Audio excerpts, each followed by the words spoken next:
This woman filed for bankruptcy and laughed about it. Then she stopped laughing.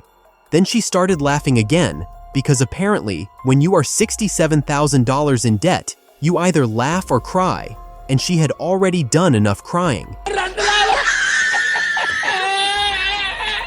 Filed for bankruptcy yesterday. It's not funny. It's kind of funny. In all honesty, I've never felt such a relief off of my shoulders in my life. I feel sorry for you. Here is what happened. She sat down one day and actually did the math. Not the hopeful math where you pretend everything is fine. The real math. She wrote down every necessary bill and totaled it to $2,495 a month. Her income after taxes was $3,766. So she had $1,271 left over. Not bad, right? Except her minimum credit card payments were $2,165.73 a month. My necessary bills, I wrote everything down. My necessary bills, rent $1,600, Cox, which is our Wi-Fi, $60, APS, which is my internet, $150 to $200, the IRS, which is $100, T-Mobile, which is my phone bill, $120. Altogether, that is $2,080 in necessary bills, plus $415 for my car every month. Every month, I receive $3,766 a month. That is after taxes. I don't have health insurance. So that is like my net income. So that leaves me with $1,271 every single month. That's pretty good. That's pretty good, I would say. Except I also paid $2,165.73 in minimum payments on my debts as well. Yeah. She was negative $894 every single month before buying gas or food or anything for her kids. And here is the crazy part. She was surviving by paying her bills with credit cards. You owe me like $1. You'll have to kill me for it. Using credit to pay for internet, electric, phone, everything. She was drowning and using the water to stay afloat.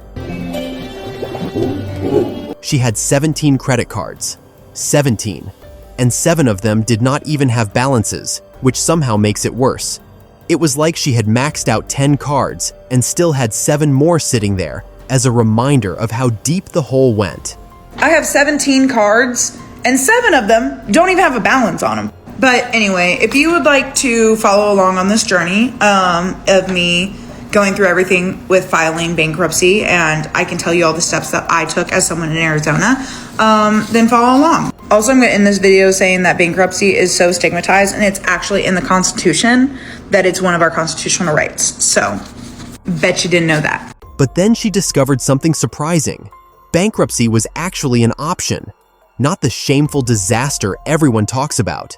An actual constitutional right that exists specifically for situations like this. She thought she would lose her car. It turns out you can keep your car in bankruptcy. Who knew? Apparently not her, and probably not you either. So she filed. The relief she felt was not about escaping responsibility. It was about finally being able to breathe. It was about not waking up every day doing math that did not work. It was about having a reset button when the game was rigged from the start. Then there is this other woman, 25 years old. She is sitting there filming a video and she is mad. Not at the world, not at the system, but at herself. I am 25 years old and I have to file for bankruptcy. Yes, I know it's my fault. Nobody else's. I'm taking the blame, of course. Life sucks, and then you die. She starts with, I am 25 years old and I have to file for bankruptcy. And before anyone in the comments can come for her, she cuts them off. Yes, she knows it is her fault. Nobody else's. She is taking the blame.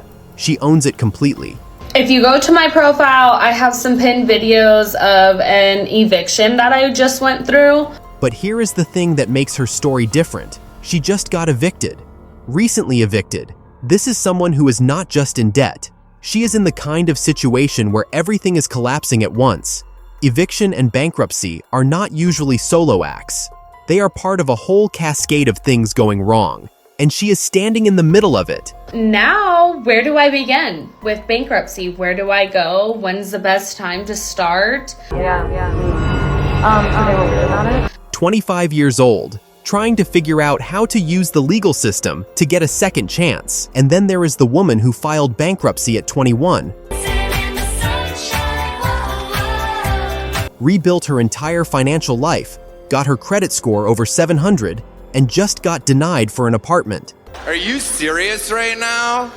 She and her fiancé spent 3 hours filling out an application that asked for everything except a blood sample, car insurance card, 5 years of employment history, bank account balances, savings, credit card balances, recent landlord references.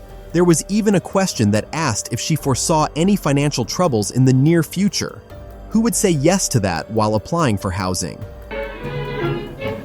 Hey, Elsie, so I recently got denied for an apartment that me and my fiance applied to. And they were telling me, like, during the tour, the realtor who was showing it to us was like, yeah, the landlords are really strict. Like, you know, you're gonna have to have a good application. I'm like, yeah, I work full time. I have a side job. Like, we make enough money, like abundantly enough to qualify. Our credit scores are 700 plus. Like, I wasn't worried about the application at all. I wanted to make sure I liked the place.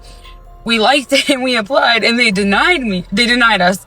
After like a 3-hour application process. They wanted my car's insurance card. They wanted all of my employers from like 5 years back, recent landlord references, which we have. They wanted how much money's in my bank account, my savings, how much money's on any credit cards, which is almost zero.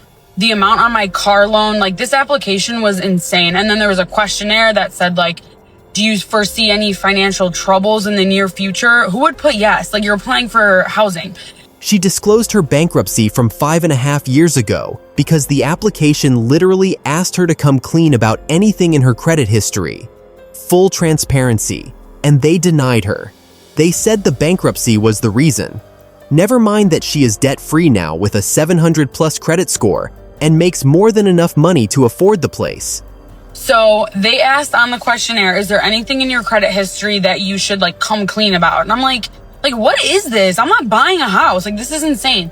That's insane. But I said on there, I have a bankruptcy from 5.5 years ago. I have no debt. I've always made on-time payments, even prior to my bankruptcy. And, you know, my financial health is the best it's ever been post-bankruptcy.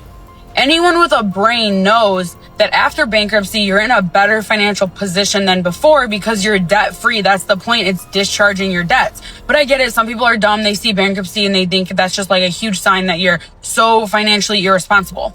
I was 21 when I filed bankruptcy, and it completely changed my life. Financially speaking, everything was so much better after going through that process.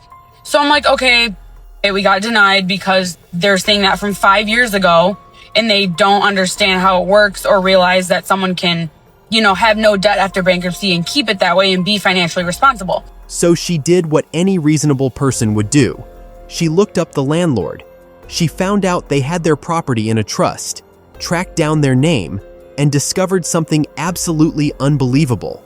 The landlord filed bankruptcy the exact same year she did. It was for a house in a nice neighborhood that had a fire. They used bankruptcy to get the lien removed so they could sell it. They filed bankruptcy on the LLC that owned the house. So I'm like, whatever. But before I got the denial, I was looking into who the landlord was. They had their house under a trust, but I was able to find out who it was. And I was searching their name, and I saw this person, this landlord, had a bankruptcy themselves the same year as mine for a house that they owned in a really nice neighborhood. I guess it had a house fire.